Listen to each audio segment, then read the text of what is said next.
আপনাদের কথাবার্তা তো আমার কিছুই বোধগম্য হচ্ছে না বেনে মশাই। আমারই তো আর তর্স হয়েছে না। আপনি বৌমাকে ডাকুন মা, আগে তাকে একবার দেখি আমি। কি হলো বৌমারা, এখানে হাঁ করে দাঁড়িয়ে আছো? একবার যাও তোমাদের মাকে ডেকে নিয়ে এসো। আমি যে তোমাদের মাকে এখানে আনতে বলছি সেটা কি তোমার মাথায় ঢুকছে না? যা না ছোট, থাক, কাউকে যেতে হবে না, আমি চলে এসেছি। থাক, আমায় ধরতে হবে না, আমি ঠিক আছে। কিন্তু মা তোমার তো শরীর এখনো দুর্বল গো। ত্রিপুরামুখী যার কপ্পে এমন আগুন ভরণ তেজস্বিনী কন্যে, সে কখনো দুর্বল হতে পারে?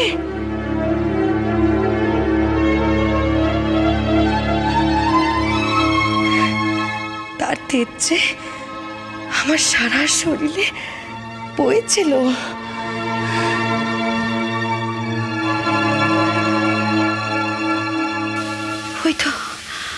ওই তো সুমিত্রা বেরিয়ে আসছে, জ্যোতিষী উপস্থিত। এখনই শুরু হবে তার ভাগ্য গণনা। অনাগত সন্তানের ভবিষ্যৎ এতক্ষণে নিশ্চয় ফুটে উঠেছে মায়ের হাতে।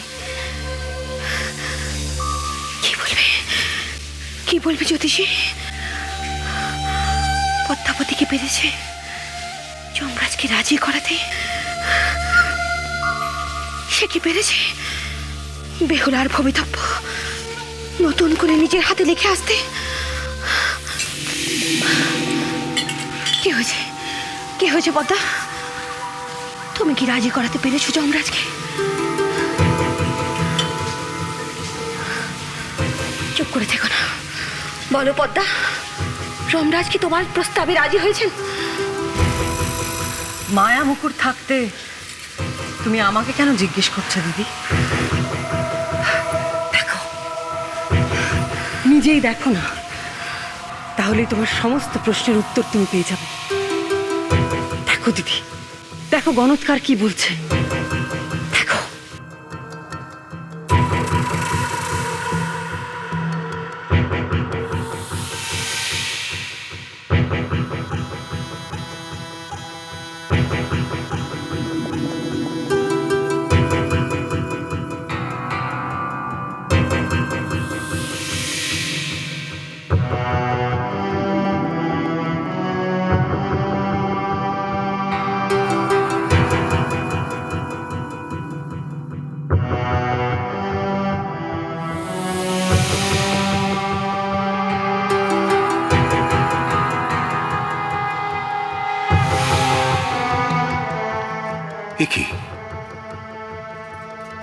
এ কি দেখছি আমি?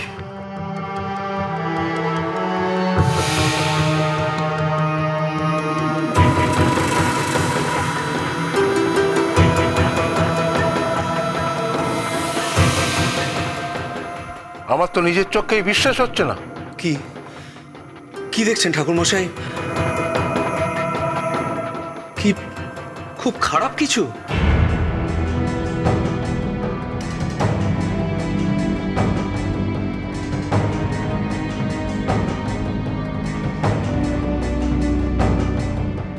জানতাম, আমি জানতাম ভয়ানক কিছু একটা ঘটতে চলেছে।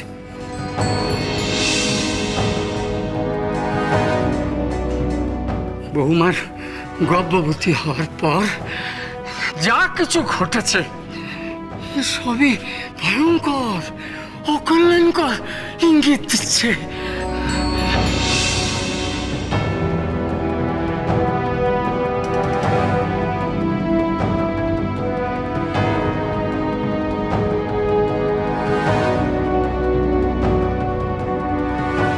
আর তো সইতে পারছি না ঠাকুর মশাই, আমার এই সুখের সংসারে কি ভয়ানক বজ্রপাত ঘটতে চলেছে।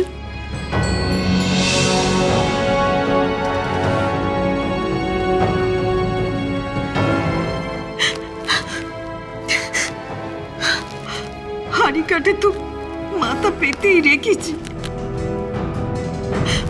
খুব মাত্রায় মারুন ঠাকুর মশাই, আমি আর সবুর করতে পারছি না।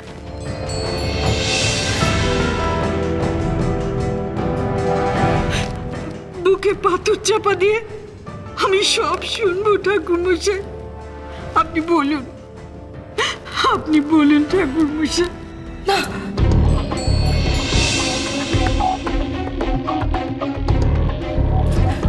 কখনো না।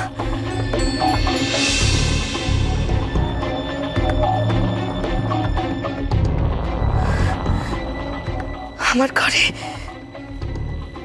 মা দুঃখার মতো মেয়ে আসছে। তার আগমনে চারিদিকে চারিদিকে আলো জ্বলে উঠবে। এই ভিটে সজ্ঞ হয়ে উঠবে।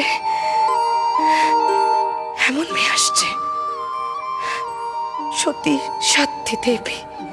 তার আশাতে কোনো অমঙ্গল হতে পারে না।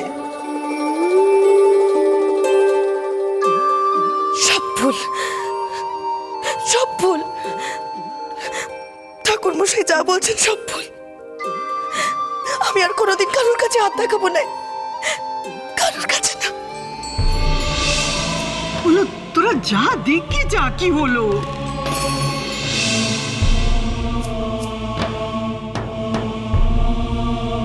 দাঁড়াও বৌমা, তোমার হাতে অমঙ্গলের কথা লেখা নেই বৌমা।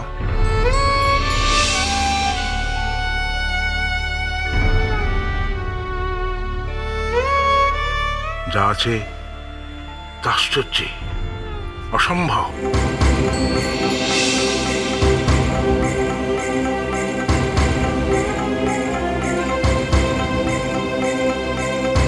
এমন হাত পৃথিবীতে আর দ্বিতীয় কারোর থাকতে পারে না।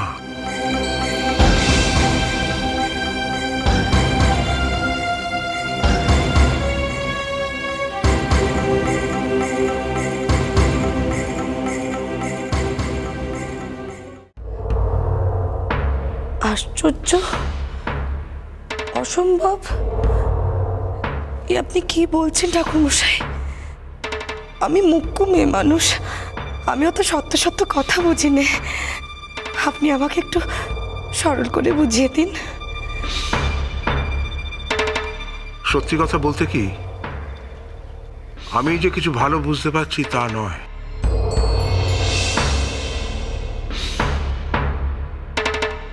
এতদিন ভারী গব্য ছিল আমার। এ জীবনে যত শাস্ত্র, পুঁথি, পুরাণ পত্তর ঘেঁটেছি, তেমনটা বোধহয় আর কেউ ঘাটেনি।